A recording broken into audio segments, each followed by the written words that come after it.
Friends, I am Naveen Mishra, the teacher of the biology.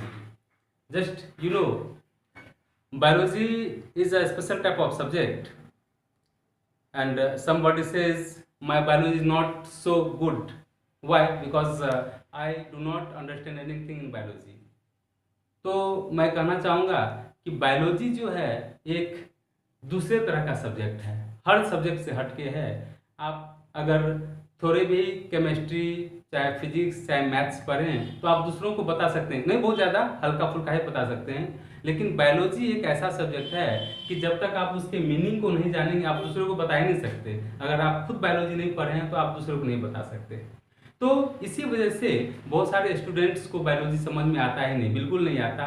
और चूंकि आप जानते हैं कि जब उन्हें बायोलॉजी समझ में नहीं आता तो उससे दूर भागते हैं, और दूर भागते हैं, जितना वो दूर भागते जाते हैं बायोलॉजी उनसे उतना ही दूर भागते जाता है, और परिणाम रिजल्ट ये निकलता है कि उनका बायोलॉजी बहुत ही खराब स्थिति में चला जाता है। वो बायोलॉजी में बहुत ही कमजोर हो जाते हैं। अच्छे अच्छे स्टूडेंट्स को आप देखेंगे कि वो और सब्जेक्ट में, मैथ्स में, फिजिक्स, केमिस्ट्री में बहुत अच्छे नंबर लाते हैं, लेकिन अगर बायोलॉजी की बात करें तो बहुत ही कम नंबर लाते हैं वो। तो क्यों ऐसा होता है? क्योंकि शुरू से वो बायोलॉजी को नेग्लेक्ट करके चलते हैं कि बायोलॉजी तो कुछ है ही नहीं, रटा मार लेते हैं। लेकिन बाद में स्थिति ऐसी हो जाती है कि उन्हें बायोलॉजी समझ में ही नहीं आता। तो इसको हम लोग अगर देखें तो आखिर समझ में क्यों नहीं आता, तो समझ में नहीं आने का कारण एक ही है कि भाई उसके जो टर्म्स हैं, बायोलॉजी में हर चीज़ का कुछ अलग टर्म्स होता है, और वो टर्म्स आपको डिक्शनरी में भी नहीं मिलेंगे, क्योंकि बायोलॉजी का एक अलग से डिक्शनरी आता है, और किसी को इतना फुर्सत नहीं है कि वो बायोलॉजी का स्पेशल डिक्शनरी लेके उसका अध्ययन करें। इसलिए जनरल लोग को बायोलॉजी बिल्कुल ही समझ में नहीं आती। तो मैं नवीन मिश्रा आपको बायोलॉजी इस तरीके से बताऊंगा कि कुछ ही दिनों में आप बायोलॉजी में परफेक्ट हो जाएंगे। आपको लगेगा कि बायोलॉजी जितना सरल सब्जेक्ट, मीन्स सिंपल सब्जेक्ट कुछ है ही नहीं। इसके लिए मैं 11th, 12th और इधर 9, 10 इन 4 कक्षाओं में, 4 जो आपके क्लासेस हैं उसमें उससे से संबंधित जो सिलेबस है उसके हर सिलेबस में उपस्थित, मतलब प्रेजेंट जितने भी टॉपिक्स हैं, जितने भी चैप्टर्स हैं, हर चैप्टर्स में प्रेजेंट सभी टॉपिक्स को मैं 1 बाय 1 क्लियर करूंगा, और इतनी अच्छी तरह से डील करूंगा कि कुछ ही दिनों में आपको लगने लगेगा कि बायोलॉजी एक बहुत ही अच्छी सब्जेक्ट है, और आपको बहुत ही अच्छे नंबर भी आने लगेंगे। और हो सकता है कि आप दूसरे सब्जेक्टों को छोड़कर बायोलॉजी ही मेन सब्जेक्ट बना लें और अपना एम बना लें डॉक्टर बनने का।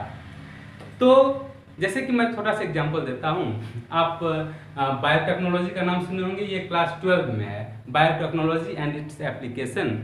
बायोटेक्नोलॉजी आप शायद नहीं जानते होंगे, लेकिन बायोटेक्नोलॉजी जो है वो बायोलॉजी की ही एक ब्रांच है, शाखा है, ब्रांच है, और इसके 2 पार्ट्स होते हैं, मीन्स वी कैन से कि 2 हेल्पर्स होते हैं। एक का नाम है जेनेटिक इंजीनियरिंग और एक का नाम है केमिकल इंजीनियरिंग। ये जेनेटिक इंजीनियरिंग और केमिकल इंजीनियरिंग दोनों के हेल्प से बायोटेक्नोलॉजी का इस्तेमाल किया जाता है। बायोटेक्नोलॉजी में होता क्या है कि इसमें हम लोग नेचुरल साइंस का यूज करके कुछ ऐसे प्रोडक्ट्स को प्रोड्यूस करते हैं किसी दूसरे ऑर्गेनिज्म के हेल्प से, जिसका कि ह्यूमन बीइंग के हेल्थ पर बहुत ही गहरा असर पड़ता है। जैसे फॉर एग्जांपल आप जानते हैं कि डायबिटिक पर्सन आप जानते हैं डायबिटिक पर्सन किसको बोलते हैं? तो वैसा पर्सन जिसको डायबिटीज होता है उसको डायबिटिक पर्सन कहा जाता है। डायबिटीज क्यों होता है ये आप जानते होंगे, और नहीं जानते तो जान लीजिए कि हमारे बॉडी में एक ग्लैंड है जिसको हम लोग पैनक्रियास कहते हैं। और आपको पता होना चाहिए कि पैनक्रियास जो है वो एक डुअल नेचर रखने वाला ग्लैंड है। मीन्स पैनक्रियास ही एक ऐसा मात्र ग्लैंड है हमारे बॉडी में जो एक्सोक्राइन और एंडोक्राइन दोनों ग्लैंड का काम करता है। आप पूछेंगे कि एक्सोक्राइन और एंडोक्राइन ग्लैंड क्या होता है, तो बहुत ईजी है, सुन लीजिए। एक्सोक्राइन ग्लैंड वैसे ग्लैंड्स को कहते हैं जो कि एंजाइम रिलीज करता है, जबकि एंडोक्राइन ग्लैंड ऐसे ग्लैंड को बोलते हैं जो हार्मोन रिलीज करता है। एंजाइम का यूज हमारे बॉडी में फूड के डाइजेशन के समय होता है, जबकि हार्मोन्स जो है वो हमारे बॉडी के बहुत सारे फंक्शंस को कंट्रोल करने में काम आता है। तो ये हमारे बॉडी में एक्सोक्राइन और एंडोक्राइन ग्लैंड्स अलग अलग होते हैं। मात्र पैनक्रियाज ही एक ऐसा ग्लैंड है जो एक्सोक्राइन और एंडोक्राइन दोनों का नेचर रखता है। मीन्स ये एंजाइम भी रिलीज करता है और हार्मोन भी रिलीज करता है। तो इस पैनक्रियाज के अंदर में एक ग्रुप होता है सेल्स का, means it is a group of some special cells and this group is called islets of Langerhans. और you know this islets of Langerhans releases a special type of, means two special type of hormones, in which one is called insulin and other is called glucagon. So insulin, when our pancreas release insulin in sufficient amount, then this insulin controls the level of glucose in our blood. Means ये insulin क्या करता है कि हमारे blood में जो glucose है उसके लेवल को कंट्रोल करता है. लेकिन अगर किसी कारण से, किसी रीजन से हमारा पेनक्रियाज हमारे इंसुलिन को सही और सफिशिएंट अमाउंट में रिलीज ना करे, तो इससे क्या होता है कि हमारे ब्लड में ग्लूकोज का लेवल बढ़ने लगता है. क्यों? क्योंकि ग्लूकोज के लेवल को कंट्रोल कौन करता है? इंसुलिन.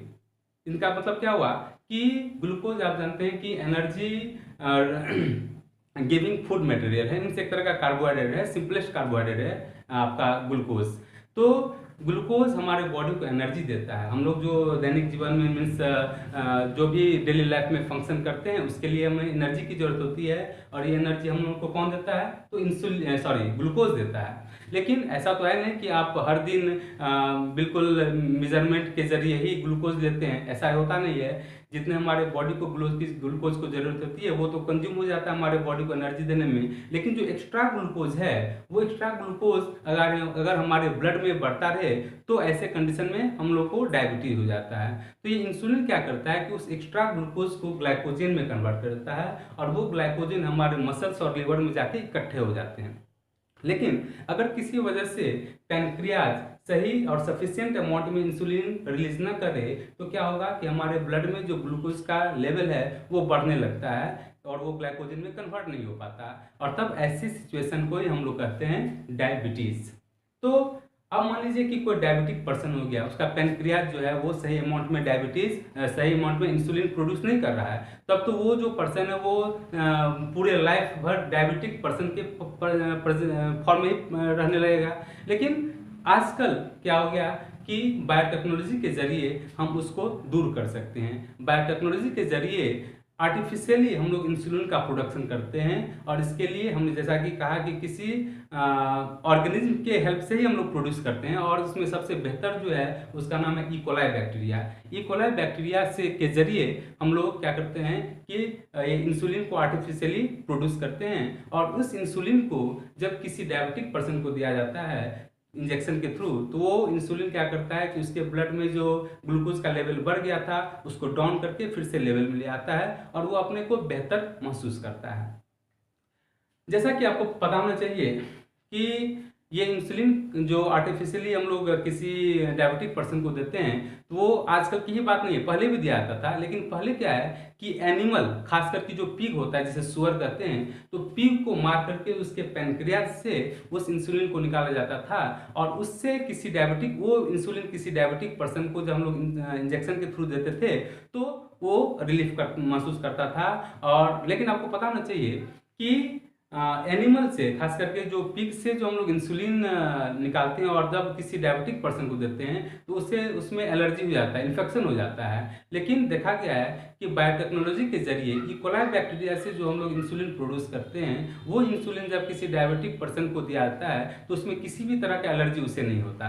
तो इस तरह से बायोटेक्नोलॉजी एक बहुत ही अच्छा साइंस है, मीन्स ब्रांच है बायोलॉजी का, और इसकी मदद से, इसके हेल्प से हम लोग क्या है कि बहुत सारे ऐसे प्रोडक्ट जैसे हमने कहा ना कि हार्मोन, इंसुलिन एक हार्मोन है, इसी तरह से वैक्सीन और भी बहुत सारी चीज जो कि ह्यूमन हेल्थ के लिए जरूरी होता है हम लोग प्रोड्यूस करते हैं.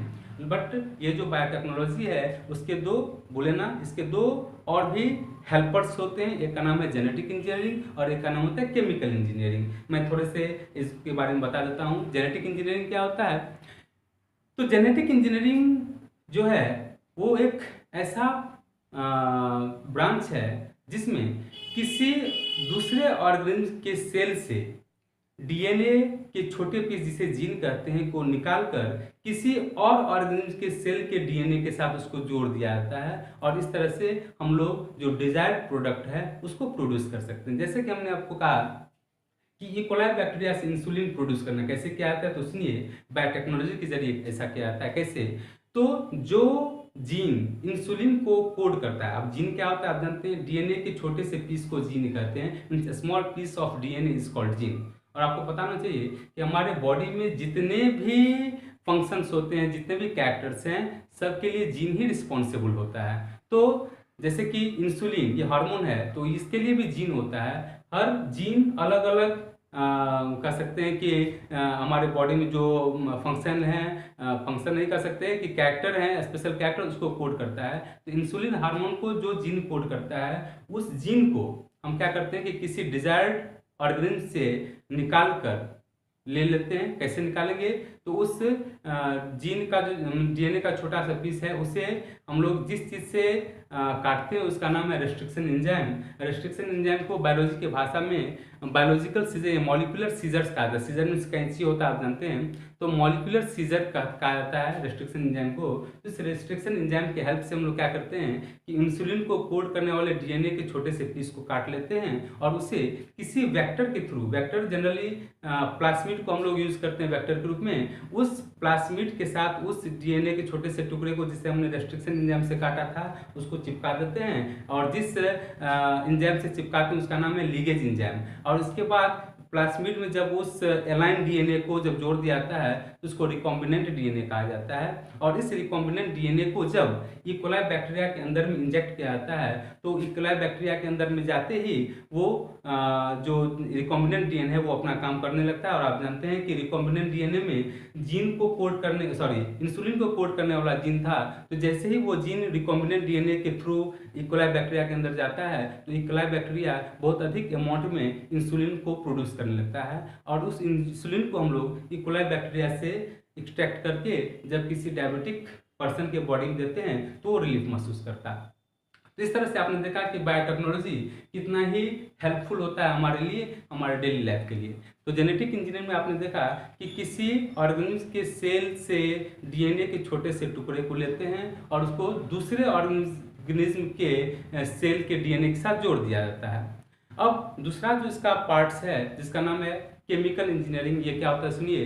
तो केमिकल इंजीनियरिंग में हम लोग क्या करते हैं कि इन्फेक्शन और वी कैन से कि कंटामिनेशन फ्री एटमॉस्फेयर क्रिएट करते हैं। आप जानते हैं कि हर जगह माइक्रो ऑर्गेनिज्म होते हैं, तो हम लोग एक ऐसा एटमॉस्फेयर तैयार करते हैं जहाँ की माइक्रो ऑर्गेनिज्म ना हो। और उस कंटामिनेशन फ्री एटमॉस्फेयर में किसी डिजायर्ड माइक्रो ऑर्गेनिज्म को लेकर उसको यूकैरियोटिक सेल के अंदर में इंजेक्ट करते हैं और तब अपने डिजायर्ड प्रोडक्ट को प्रोड्यूस करते हैं, जिसको हम लोग बोलते हैं केमिकल इंजीनियरिंग। तो इस तरह से केमिकल इंजीनियरिंग और जेनेटिक इंजीनियरिंग दोनों हेल्पर्स हुए और उस दोनों के हेल्प से हम लोग बायोटेक्नोलॉजी का इस्तेमाल करते हैं। तो बायोटेक्नोलॉजी एक ऐसा ब्रांच है बायोलॉजी का जिसके थ्रू हम लोग ह्यूमन हेल्थ में से रिलेटेड जितने भी प्रोडक्ट्स होते हैं, चाहे वो वैक्सीन हो, चाहे वो आप इसका एंटीबायोटिक का नाम सुना होगा, एंटीबायोटिक हो, हॉर्मोन्स हो, इस सब को हम लोग, इस सब को जो चीज़ें हैं उनको हम लोग प्रोड्यूस करते हैं।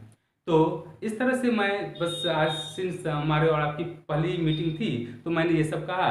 तो इस तरह से मैं और भी आपको नई नई चीज़ें बताऊंगा, लेकिन अगली बार जब मैं बताऊंगा तो 9, 10, 11, 12 इसमें किसी विशेष टॉपिक को शुरू से लूंगा टॉपिक को, और हर टॉपिक को मैं एक एक करके डील करूंगा। तो आज के लिए बस इतना ही, अगली बार हम लोग मिलते हैं। तब तक के लिए जय हिंद, जय भारत।